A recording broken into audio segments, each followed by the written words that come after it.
So Louis Armstrong had an early life that is pretty much undebatable. It was chaotic. He was born into poverty. He lived in a rough neighborhood in Storyville, which was a legal prostitution district in New Orleans. His father took off with another woman when Louis was an infant. And so he grew up living with his mother, who was a prostitute, her relatives, and a parade of so-called stepfathers. Little Louis, and not much older than infant I'm talking about, did all kinds of things to make money. He sold newspapers, he found discarded food and sold it to restaurants, and he hauled coal back to Storyville, where he listened to bands playing in the brothels and the dance halls. He did go to school, he did, but he dropped out at the age of 11. And he joined a quartet of boys who sang in the streets at night for money.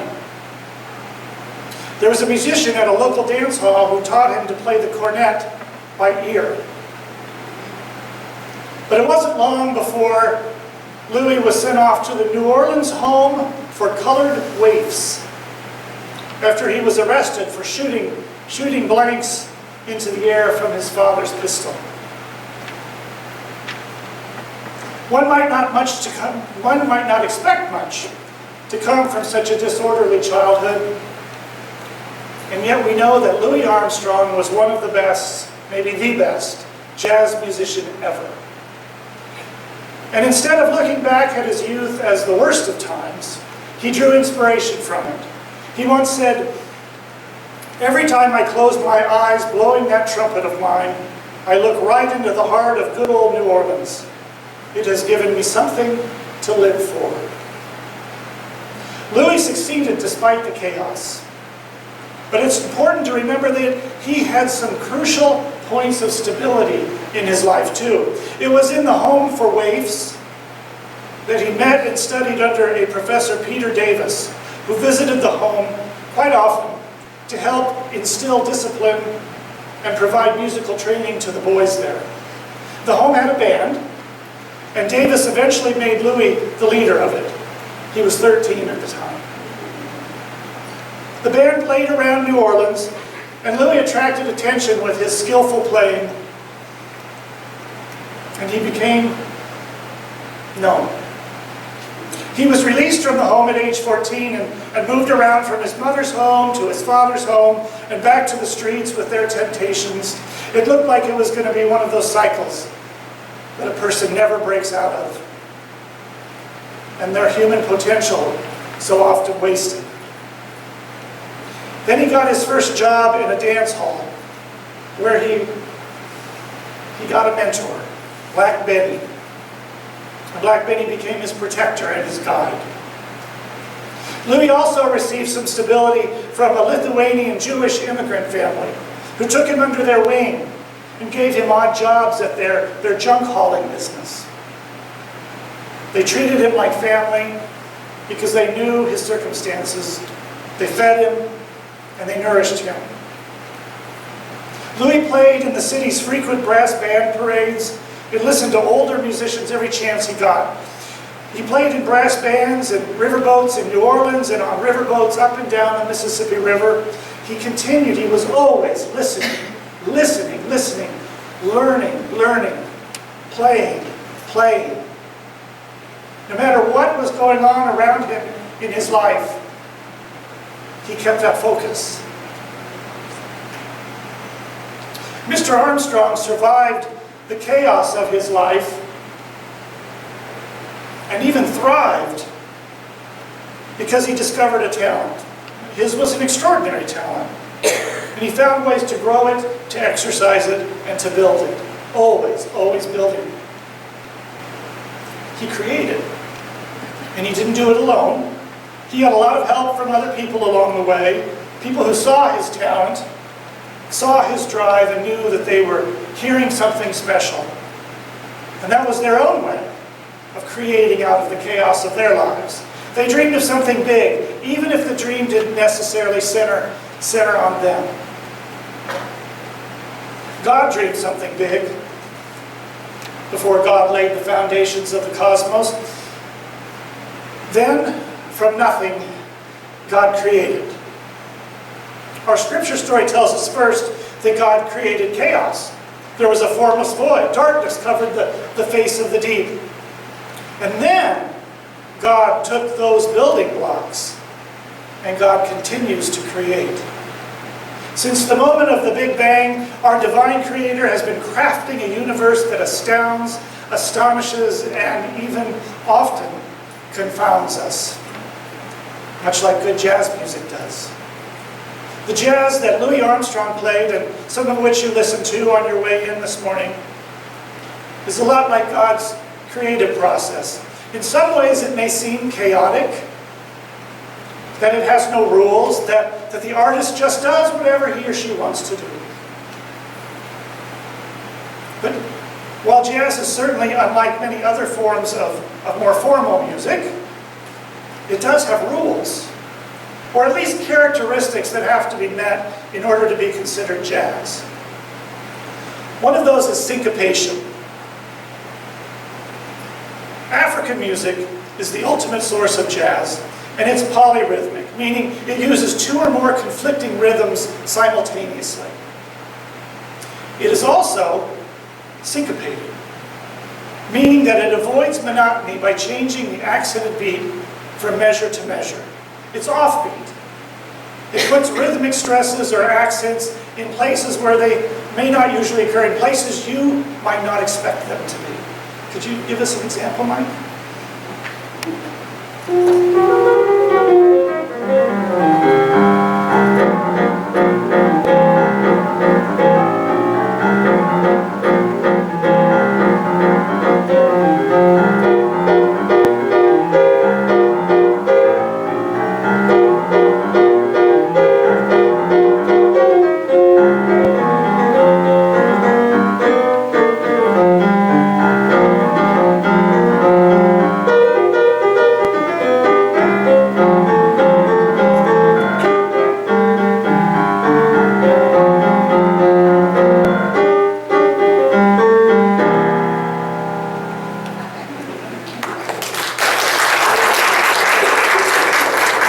So it's a little offbeat, right? You couldn't march to that. As beautiful as it was, you couldn't march to it. But there is a rhythm to it. There is a rhythm to it. Another hallmark of jazz is improvisation, innovation. The musician is not chained to the melody, is not chained to the notes printed on a page. But nor does he or she abandon the melody. Improvisation is making up new melodic solo lines or accompaniment parts, and it's done on the spot, in the moment. Right now.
Improvisation. A musician takes the melody and makes it his own.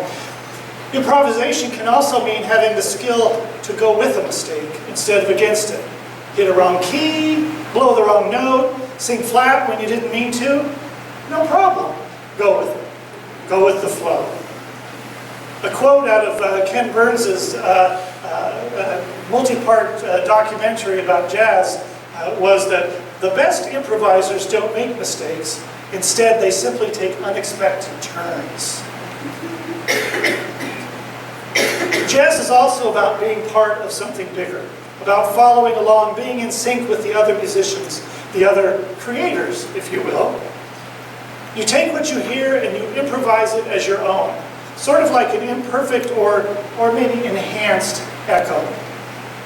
One musician, maybe the trumpet player, improvises a melodic line.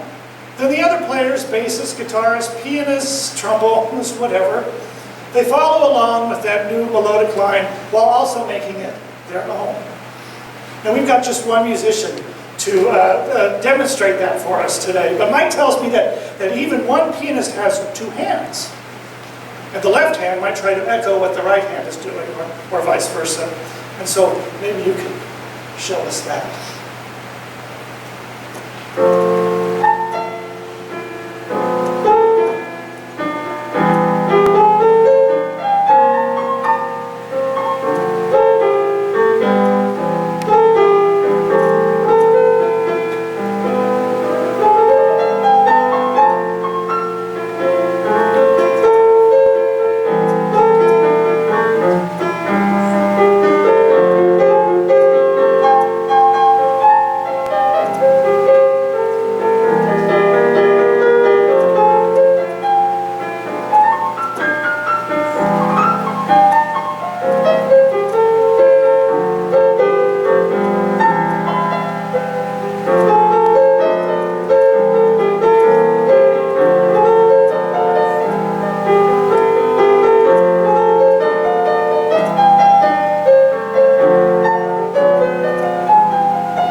So those are some of the hallmarks, the criteria of jazz. Not all of them, but a few main ones. These are the things that Armstrong and so many other outstanding musicians are so very good at. They can turn on a beat, improvise their way out of a mistake, and work together to create something beautiful and moving. God is creating something beautiful and moving. The creation story, which is just that, a story, one that helps us grasp in our human way God's works up to this point in our history. The story is poetry. It is beautiful and symbolic. But because this poem is translated into the past tense, the story is often misunderstood as having been completed, finished, already accomplished, done. Really though, the symbolism is meant to stretch in every direction. Past, present, and future. Inside, outside. Up, down, all around. God is still at work, still creating from that pinpoint in time when a pinpoint of space exploded and began expanding, forming galaxies and stars and planets and water and land and plants and animals and people. God is still creating until this moment, still making something out of chaos, evolving some stability into the whole thing. God will continue to create into the future, listening and watching us as we create alongside, trying our best to echo the new melody that God is playing. God shows us how to create something out of chaos, out of the formless void. Our lives, our world, they sometimes feel like they are formless void, out of control, out of order, just out of whack, off beat. We can create something from that. Artists, writers, musicians, dancers, poets, they do it all the time. They create something significant from the chaos of their lives or a chaotic time in their lives. But you don't have to be what we have decided to call a creative person to do it. I've seen people who have struggled up to the edge of death with a serious illness come out of it and become a new person with adjustments to priorities, attitudes, and relationships. I've seen people who have watched a loved one die and come out of their grief with new purpose. I've seen people whose marriage has crumbled around them come out of that chaos more vulnerable, more tender, more loving. I've seen people who have lost their jobs or have trouble finding a job in the first place come out of that experience with renewed vigor or a right sizing of priorities or success in a completely different line of work that they never would have imagined. So what is the chaos, the formless void swirling around in your life right now? Are you lonely? Are you fed up? Are you angry all the time? Do you hurt? Your body? Maybe in your soul? Are you afraid? Are you afraid? And if so, of what? Of what? Is it the future? Or for what? Is it for a loved one that you're afraid? Are you weighted down with guilt or shame? What is it that's weighing? Are you leery of taking a step forward in your life, but sick and tired of the place where you stayed put? You're in chaos. Formless, unstable, out of control chaos. You don't have to stay mired in it. You can build from it. You can create something out of it. Now, I'm not belittling anyone's situation, saying like, oh, just ignore it and do something beautiful instead. Your pain, your grief, your fear, your anger, it's all real. It all hurts. And frankly, it all sucks. Build from it. Create something out of it. If God had been stumped by the formless void, by chaos, none of us would be here right now.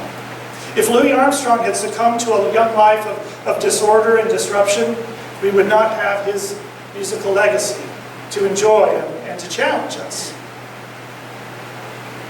Here's the thing. You've done it before. We've all come out of a chaotic time in our lives and created something out of it. We've all made mistakes that we've innovated our way out of. Maybe we didn't recognize what was going on at that time as being creative in nature, but it was.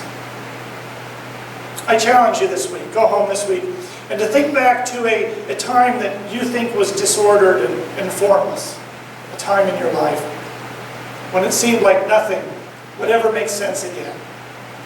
What mistakes did you make?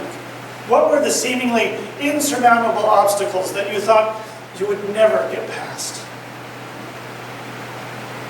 And then acknowledge that there were areas of stability that helped you keep moving forward. And pinpoint that time when it started to turn around, when you suddenly realized that maybe everything would be okay again. How had your life changed? How did it change? In what ways did it change that still show today? Are there lessons to be learned? Skills you maybe didn't even know that you had that can be applied to the next, maybe current, chaotic time in your life? What are you building? What are you creating out of that chaos? It doesn't have to be a piece of art or a song or a poem. It could be a changed attitude, a new perspective, a desire to help, a desire to change yourself or the world.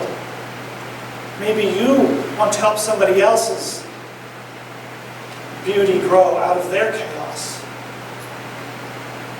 It can be new purpose. It can be to grow a garden or rearrange the furniture in your house. It can be a vow to smile at the next stranger you see rather than to look away and hurry along. It can take any shape you want it to be. That's the neat thing about creating. There are no expectations. God is creating something out of the chaos. Most of our universe is orderly, down to the simple building blocks, the teeniest things, and up to the furthest expanses of the cosmos. But still chaos rears its head in deadly storms and quantum mysteries, in the death of a child, when evil seems to have won the day. And sometimes it seems like chaos is all there is. Be certain, though, that God is still creating something out of that chaos. We are creating something out of that chaos. So let's strike up the band and get swinging.